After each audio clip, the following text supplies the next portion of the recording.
Good morning, Bucknutters. It is Tuesday, April 25th, 2023. I am Dan Rubin. This is the Bucknuts Morning 5 and Change. It's my second day this week. I joined Dave yesterday for some draft manifesto love. Today, I'm joined by the great Pat Murphy, and we are going to talk much more about the transfer portal. Pat, thank you for joining me. Yeah, thanks for having me. It is draft week, so we will, of course, get into that, and we'll take whatever questions you have. But Pat has been kind of our resident transfer portal aficionado. It is actually a big job, a fastidious job that requires 24 hours on the Twitter. We happened to go to the foundation fundraiser this past week and got to meet and talk to some Buckeyes. I talked to a position coach that said they are locked to Twitter, just like we are.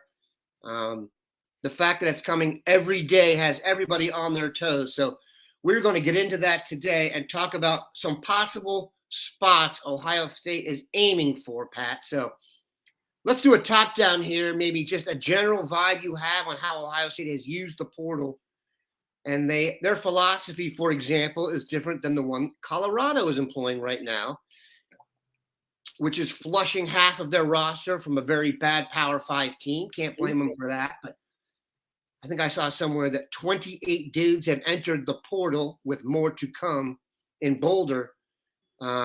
Surprising, because if you've ever met anybody who attended Colorado, they don't want to leave. They usually stay in Boulder, but most people I know don't play football there. Very interesting across the board. Ohio State is more a pick and choose team than a mass exodus team. Let us know what you think and then what could be coming. This is kind of uncharted waters. Yeah, I mean, look, the transfer portal now is, 3-ish years in since the rules have changed and whatnot. So Ohio State had to figure out the approach that they wanted to take, right? And under Ryan Day, it's not been, as you mentioned, the let's just go get any good player that steps in there. And I know that's frustrating for Buckeye fans sometimes because you look around at some other teams like in Alabama who has had some success, not quite to the USC Colorado level of transfer portal movement, but they've brought in some guys each year that have made an impact. And Ohio State's been more pick and choosy with the guys they've brought in. There's been some success stories. Justin Fields obviously leads the group. Jonah Jackson, Trey Sermon, those guys, but they want guys that not only fit what they need on the field, but fit this culture, which is a huge word around the Woody that they talk about a lot, whether it's in interviews or you're just talking in general to guys. And then they also want to make sure that they develop their own guys. They recruited these kids out of high school for a reason, right? So they want to make sure that the promises they made to these kids as much as possible are being lived up to. And so it's been a delicate approach, but I think that's even shifted some here in the last year. Look, already this offseason, the Buckeyes have brought in quite a few transfer portal guys, given the numbers they usually do. But the two main ones are two guys in the secondary where clearly Ohio State needed some help after last season, and Jihad Carter, the safety from Syracuse, and Davison Igbinosun from LSU, or excuse me, Ole Miss. Both guys who I think are going to be key contributors for this secondary. And now we're here in the secondary transfer portal window. And the Buckeyes have certainly been active looking for guys. The issue is there hasn't been the talent at the positions that they need that has entered the portal, which is something Ohio State doesn't really have a ton of control on. And I'm talking specifically at offensive line and those tackle positions. I've been doing an updated transfer portal kind of watch on our site. I update it every few days as more guys get in.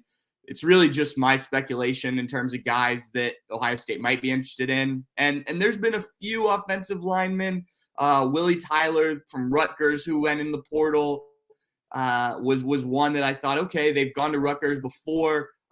There's the guy from Florida International who a lot of teams reached out to initially, Lindell Hudson. I'm just scrolling through the list here. Matthew Wyckoff was a guy at Texas A&M who caught everybody's attention because he was a highly recruited guy.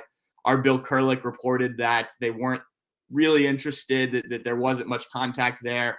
Just this past weekend from Wyoming, Deshaun Woods, an offensive lineman who was actually pretty highly recruited, had a number of offers. He's a guy that would make sense. it doesn't sound like they've done a much in terms of offering any of these guys. Usually we're pretty on top of that when they do. So from my understanding, there just isn't anybody that they think right now immediately makes them better over what they have. I think you could argue that, but look, these guys are in the building every day, right? They've seen more reps of Josh Fryer and Zen Mikalski and Tegra Shabola than I have, than anyone else has. So look, I think if the right guy enters the portal, they're going to go get them or do their best to go get them. It just hasn't happened yet. Outside of that, which I think is probably the biggest position of need, there was some talk about maybe a defensive tackle, kid from Ohio who ended up committing to Arkansas, was at Maryland last year, took a visit to Ohio State. So I looked at some of the defensive tackles in there. Again, no one that jumps off the page is like, this guy steps in right away and is a game changer. The one guy that was interesting was Bear Alexander from Georgia, who was a highly recruited guy, a guy Ohio State had some interest in out of high school. So that may be one to watch, but I don't know how much they're really going to put resources into adding another defensive tackle. Remember, they're already over the scholarship limit, so guys are going to have to leave anyway to fill these spots. And then the last one that became interesting, though I don't think Ohio State was expecting it, was Lorenzo Styles Jr., who Buckeye fans will recognize the name, I'm sure. If you haven't already heard about it, he entered the portal last Friday out of Notre Dame. He is a guy who played wide receiver against Ohio State. He caught that pass, that 50, I think it was 54-yard pass on the first play that ended up getting Josh Proctor benched and Lathan Ransom became the starter. And now he's playing defensive back. He was working at that position at corner at Notre Dame this spring, was going to play, according to reports, both cornerback and wide receiver in the spring game, but elected to make a move. I talked to some people that are around the Notre Dame program that weren't all that surprised that he was in the portal. I was surprised by it, but they weren't. So look, this is a guy that obviously has some natural ties to Ohio State. His dad was a linebacker for the Buckeyes. His brother is obviously currently a safety for the Buckeyes. This is a position that doesn't have a ton of depth. They had 6 scholarship guys on the roster this spring. They'll add another one in Calvin Simpson Hunt from Texas in June. So that's 7. Usually that's a good number for the Buckeyes. I think they've carried as many as 8. So there could be room for Lorenzo Styles Jr. Bill Kurlick reported that there has been some interest and that Styles is going to take some visits. But I would not rule it out. I don't know if it's absolutely a position of need for the Buckeyes, but I certainly think, look, if you can, keep it in the family and bring in a guy who certainly has some talent. He may take a year or so to kind of adjust to flip into the other side of the ball. But, you get a talented player in. It's reminds me similarly, without the family ties, of Chip Trainum a year ago, a guy that played one side of the ball, now is willing to play the side of the ball that you were thinking of. Bring him in, let him work, kind of into that position. Obviously, Chip Trainum ends up back at running back. I don't think Styles is going to need to end up back at wide receiver, given the depth there if he does join the Buckeyes. But certainly an interesting guy. The fact that he's already started to make that move to the secondary, I think, is positive. But that's definitely one to keep an eye on, I would say. Certainly an interesting one, given the familial link there. And one of the reasons this is difficult, and the guys comment on this, brass tacks hit it here, is it's not like Ohio State has a weak roster right now. I mean, for a guy to come in from a lower level and start, which is what they want to do, that's not easy to do. Let's address the Bear Alexander from Georgia to USC transfer. My understanding is Bear Alexander was basically out for the highest bidder and moved on that track, and that he's got the transfer gene in his blood. I believe he went to a few different high schools, and I'm not sure that was the most, in terms of position of need. I don't know if Bear Alexander, I mean, I'm sure he'd play at Ohio State and be in the rotation, but it's not like I think he would come in and save the world. I'm very happy with what they have at defensive tackle. It feels like for the first time they've got 4 really legit guys to rotate in there. I don't think that would be a position of need. And then you go to it. I think they've done the work they did in the secondary will be lauded more once people get to see them play and in practice. But handpicking a corner like Davison Igbinosun, I could make an argument that that's about the most ideal transfer you could get. a guaranteed starter from the SEC who has multiple years of eligibility left that wasn't regionally tied to his school. I mean, that is a transfer. He basically had a red target on his back when the coach left Ole Miss.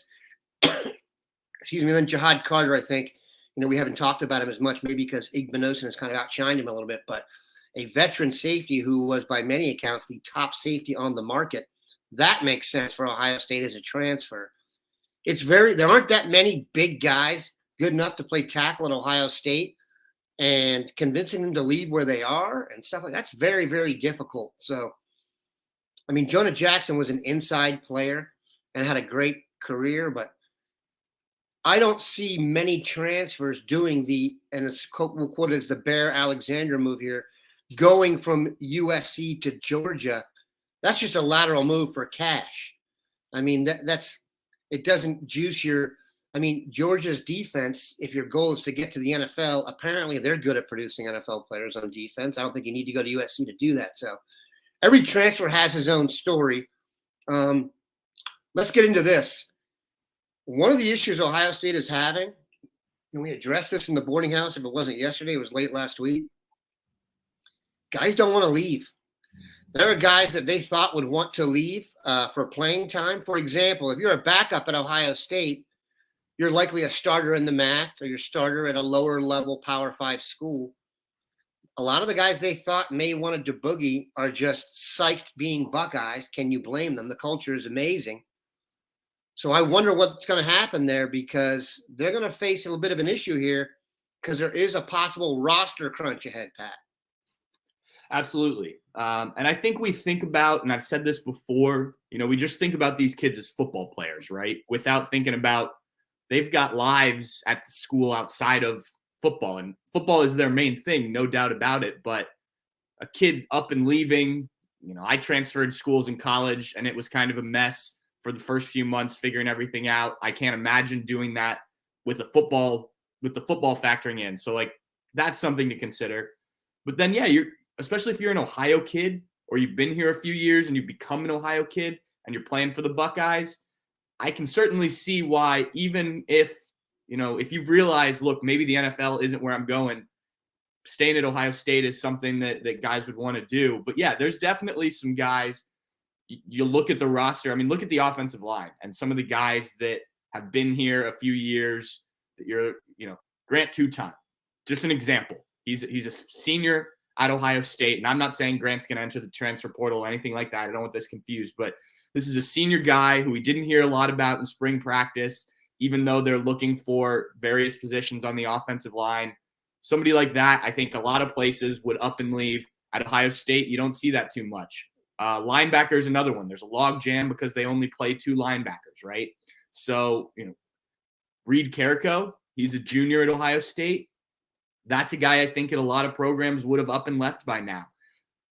The Buckeyes are going to have to figure something out, right? Because there are just too many guys right now. And if you're going to bring in more, you've got this freshman class, the rest of the freshman class coming this summer, there's got to be that natural attrition. And look, they've figured it out before. They'll figure it out this time. But it does make crunching the numbers a bit difficult, not just for us, trying to report on it, but for the Buckeyes. I do believe that they have until fall camp, if I'm not mistaken, to get this sorted out, or at some point during fall camp. I don't think it has to be this summer when you become roster compliant, for lack of a better term. But yeah, it's certainly it's certainly an issue that it's not just an Ohio State thing, right? Anybody who's bringing in players, and we wondered why the class maybe was smaller this year, this 2023 class. This is part of it. You have to have the scholarship numbers. I think you're seeing that the Buckeyes are building a bigger class this time, but you're going to run into this every year. When you talk transfer portal, you've got to talk guys coming in, but guys also going out too. So it's all just part of the factor. I did see someone in the comments mention that NIL thing you mentioned, Dan, and I think that's another thing when you're talking about Ohio State's culture and the way that they've handled the transfer portal. It's similar to what they've done in recruiting, right? They're not just going to throw the bag at a kid to get him here. I think, and you and I saw it firsthand at the foundation event, things are changing when it comes to Ohio State and NIL, they're much more in the game than I think they were a year ago at this time. But still, they don't want to become that school that's just paying kids without production on the field. Now, transfers are a little different. You've seen them do it at the college level as opposed to a high school kid. But still, you want to get them in the door. You want to figure things out. And they don't want guys that are only in it for the money. They want guys that want to stay around, right? And so it's kind of a double-edged sword there. But I do think that's a good point from whoever said I couldn't find it here in the comments. But yeah, NIL is certainly a factor, especially at those premium positions like a tackle would be. And, I think the Buckeyes will continue to work through this NIL stuff and figure it out a little bit more. It looks like they've got it going in the recruiting side of things. How do they want to handle it when it comes to the transfer portal will certainly be a factor as well. It's interesting, and let's actually take a break here at the 16-minute mark. So we can pay a couple of podcast, not sure what that is, podcast bills. And we're back. Here's another thing I think is happening, and this is kind of an overarching positive development that maybe they didn't take into account. The type of guys they're recruiting now, because they're not the pay me originally type guys, you're getting better dudes in the program, so no one's going to want to leave.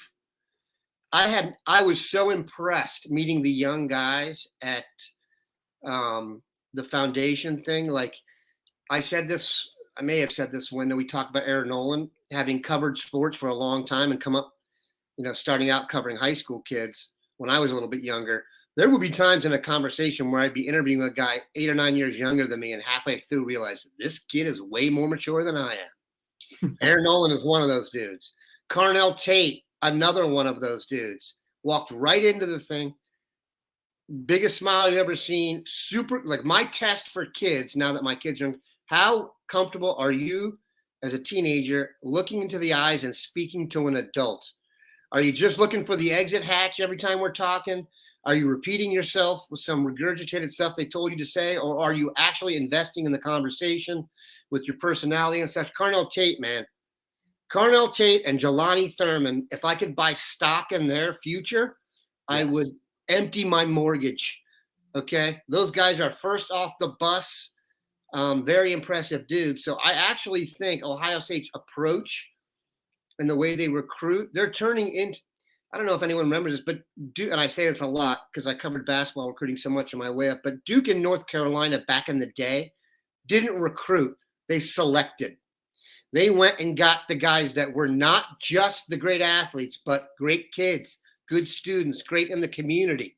When you start doing that back-to-back classes and you build a culture like Ohio State has now, then you fold in their ideas on NIL, which I would think would, generally speaking, attract a more long-term thinker, if that's fair.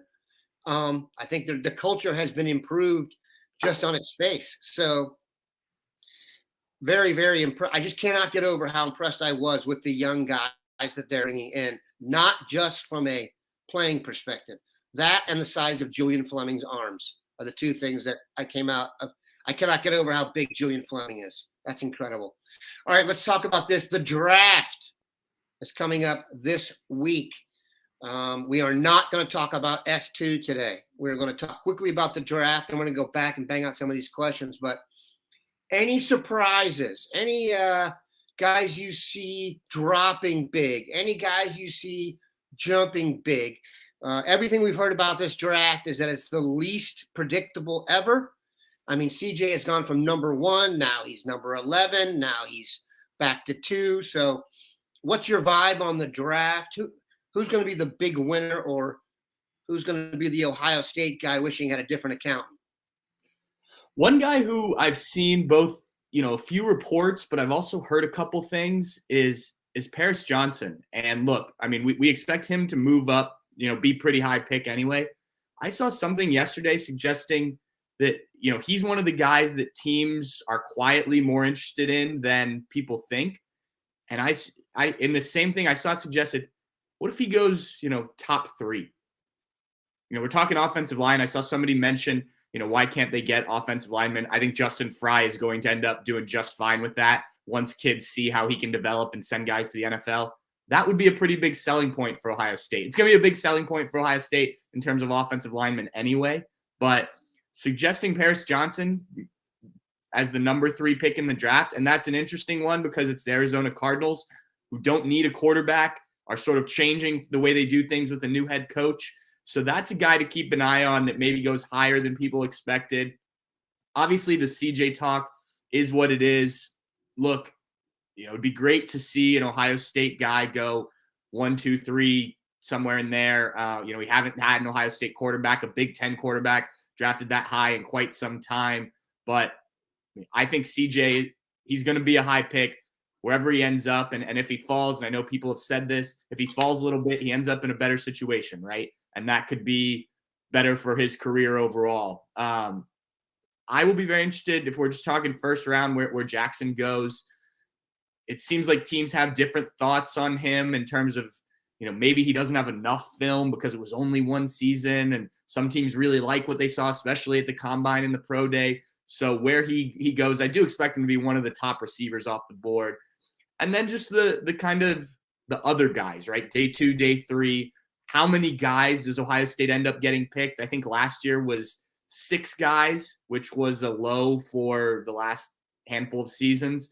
So, do they get over that number? A guy like Ronnie Hickman is a guy who's probably on the edge there. Ronnie, if he had been able to come out a year ago, probably gets picked a lot higher than he did after the second half of last season. Pretty inconsistent with his play, but I think he's a good player. I just think his eye was already on the NFL draft as opposed to what he needed to handle on the field every play. So, yeah, certainly how many guys they get picked, that seems to be a number that gets thrown out after every draft with different schools and whatnot. I think they can go over 90 first-round picks, become the first program to do that this year. So, a lot of interesting different things, but so much talk, so much smoke screen. I try, I keep up with it just because that's what we do. But also keep in mind, take it with a grain of salt. We're going to find out what happens, especially with that first round on Thursday. There's a lot being said right now. And for whatever reason, it always seems like Ohio State guys end up on the negative side of it. I've never understood why that is. Yeah, I don't think that negative vibe exists with the people who write the checks. Yeah. It's good. There's definitely a vibe among the NFL people that I've spoken with that, having the Ohio State brand next to your name adds to your draft stock. I want to address several things you said there. One was about the offensive line. Here's my vibe with the way they're recruiting offensive linemen and transfers. If you see them offered, I think they expect to get them. So they may be a little hesitant. Hesitant is not the right word. Selective with the offers. I mean, much talk has been about who was offered in the class of 2024 and 2025 in Ohio and who wasn't. But I think going forward, if you see an offensive lineman offered, the expectation is that player will be on the Buckeye. So you may not see as many offers. That's kind of what I'm saying there. Secondly, on Paris Johnson, on the draft show Dave and I did yesterday, Dave and I did some predictions. I predicted Paris would go number 7 to the Raiders, which is a little high. Got some response to that, which I will feature in the boarding house today from an extremely good source on this. And I think Paris's accountants will want to tune in and keep it going. Third, CJ, the fit. There are some quarterbacks that I think could go anywhere and be successful. Surprisingly, Pat Mahomes to me went to the ideal situation for him to finish off his development and get behind someone like Alex Smith for a year and be with a genius like Andy Reid. I'm in no way saying Pat Mahomes wouldn't have been successful elsewhere, but I thought that was the ideal spot. Whereas I thought Joe Burrow, I did not care where Joe Burrow went to play football. I knew he was going to be successful because he's nuts in a good way. CJ, I think, and let's look, the late, great Dwayne Haskins went to the worst possible situation for him. He went from a structured environment surrounded by a disciplinarian coach, a great offensive line, and great receivers to a Redskins team that didn't want him, had a poor staff, a poor receiving core, suspect a lot of stuff, and put him in his hometown, and it didn't work. Had Dwayne gone to another spot with a similar structure to that of Ohio State, Lord knows where we'd be right now. So fit is huge. If CJ slips and goes to a better fit, I don't know many quarterbacks that could have survived what Justin Fields just went through. Okay. And that's not how he played in college. We all know this. I go over this every show. People who don't follow Ohio State football or college football that follow the NFL think, he played in the Barry Switzer offense at Oklahoma. The guy had 41 touchdowns and 3 interceptions as a junior. And we begged him to run more as a senior, and he wouldn't do it because the team was afraid he's going to get hurt. CJ put behind that line last year with that receiving core would have been, a sitting duck. So he's got to go to a place that's a good fit. And if he drops and loses a couple million on the front end, quarterbacks who get to a second contract do not have financial issues of any kind. No. So he'd be much better. I mean, literally, you're talking about the top 10 quarterbacks are all going to be making at least $50 million a year within the next 18 months. So there's there's a reason Lorenzo Styles is moving to corner. You know what I'm saying? It's easier to be a corner in the NFL than a wide receiver. And if you can be a quarterback, do it. All right, let's try and find some questions here before we boogie. We talked about Lorenzo Styles. We talked about some other transfers. Let's see. How about this, Pat? Were you surprised that Seibert boogied? No. I mean, in the sense of guys that we were talking about that didn't seem to have interest in leaving Ohio State, I think he fell into that category. But ultimately, look, he wants to play. He wants to kick. He doesn't really want to play corner. So, kickers and judging kickers out of the transfer portal is a difficult thing, but he was pretty highly recruited coming out of high school. The Buckeyes were pretty happy with what they got at the time. So I think there's an opportunity for him elsewhere. And, it may have taken a while. He had to really read the writing on the wall. But, that was one of the guys I had sort of earmarked as, okay, this would make sense. And I never like to say that guys are going to do it because I know that causes some issues with people. But it was a guy who certainly made sense that, he wasn't going to play here at Ohio State. So if he wanted an opportunity, it was going to be getting in the portal, finding an opportunity elsewhere. This question from Darren Dorsey, whose name is wonderful and spelled correctly. I don't know if you can see that, Pat. That is my eldest son's name. I like that name quite a bit. Do you guys think the same feeling for the football team will permeate into the basketball program? I'd have a hard time saying anything at Ohio State for football and basketball, just in terms of interest and dollars. But I do think, Chris Holtman spoke at length at the event and made it clear that without use of the transfer portal and the NIL, you cannot field a competitive basketball program. I think that was very clear from him. Basketball is a little different than football just because your eggs get put into smaller amounts of baskets, if that makes sense. If you hit on a guy, it's a huge score. If you miss on a guy with NIL, you're generally screwed. In football, Ohio State is so deep. You're not dealing with any other sports team as deep as Ohio State, except maybe Alabama and Georgia, where you could literally pay a guy NIL, it doesn't work out, and you go to a 4-star youngster behind him and he'll be even better. That doesn't exist in many spots. So for basketball, Tanner Holden came in. I don't think that was a transfer they would do again. That's my opinion based on entrance and production. And basketball is way, way more Wild West than football in the fact that guys make lateral moves all the time. Very few guys, if you look in the football portal, are making just lateral moves. You don't see guys going from, mid-fifth place Purdue to Indiana, for example, or, you could probably show me an example of that. But generally speaking, guys are going down to a level where they think they get more playing time or moving up to a higher profile spot. Basketball, you cannot find any rhyme or reason to this thing.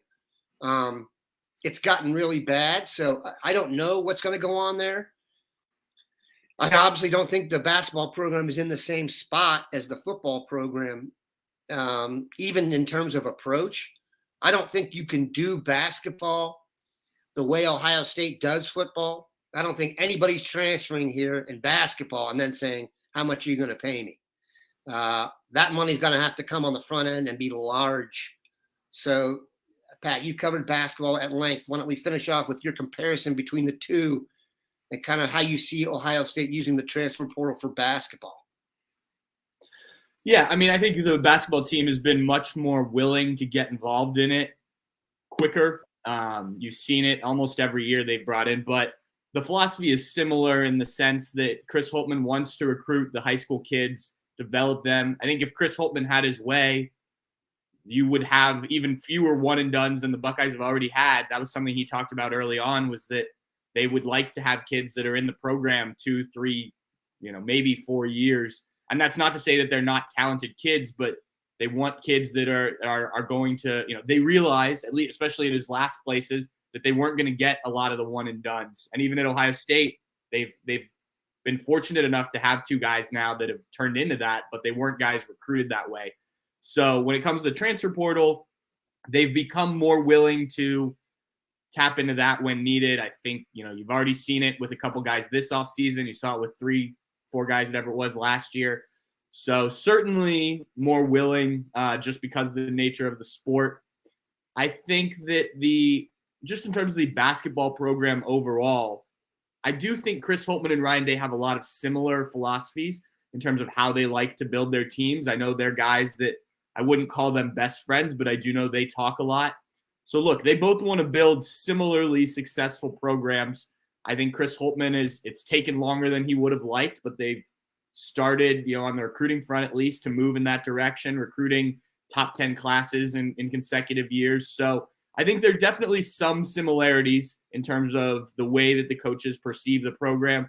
But yeah, I mean, Ohio State football, that's an animal that's hard to replicate anywhere, much less doing it down the street at the same school with a different program. Thad Matta had it rolling for a while, but things were different in football at that point in time too, right? So I think there are similarities. I would never say that they are going to end up being exactly the same. Problem with basketball is you get a guy in there that's that good, he's gone. That's just, there's no time for him to wait around. And, I don't think they thought Malachi Branham was a one and done, but there was a vacuum at his spot, so he was able to move up. And then that vacuum allowed Bryce Sensabaugh to come in and probably get up more shots than anyone thought. And he is now headed to the NBA. Bryce Sensabaugh, I will say in person, as tall as I thought, only about 6'4". And my other basketball impression was Bruce Thornton has starting to look a little more svelte. I asked him if they're trying to cut some weight off him, and he said they're trying. So he's looking good. And Felix Akpara, legit 6'11". Holy cow. When you're in a room with hundreds of Division I athletes, and it looks like one guy is literally 6 inches taller than everybody else, that guy is Felix Akpara. So we appreciate Pat stopping by. Keep it locked into Bucknuts all week. Who knows? We could have a transfer portal chatter later today. And the draft is coming up. So have a good one, Bucknutters.